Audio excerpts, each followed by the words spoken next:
Predsednik Srbije Boris Tadić sastao se sa više od 1200 osnovaca sa Kosova i Metohije koji u Beogradu borave u okviru akcije Mala matura Veliko srce. Nalazite se u svojoj zemlji i hoću pre svega da vam čestitam uspešno školovanje i kažu mi ove starije čike da ste bili dobri đaci ove godine. Čestitam vam.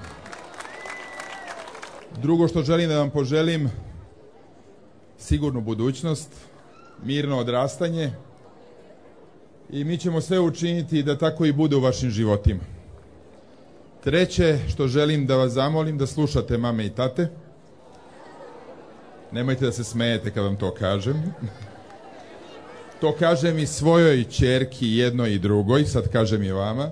Rekoše mi da dolazete sa svih mesta divnih sa naše Kosova i Metohije, od kojeg mi nikada nećemo odustati, jer je to mesto na kojem je građen naš identitet i želim da vam se zahvalim što čuvate naš identitet na našem Kosovu. Akcija se održava 5. godinu za redom u organizaciji Ministarstava za Kosovo i Metohiju, prosvetu i nauku i unutrašnjih poslova, a u saradnji sa Upravom grada Beograda.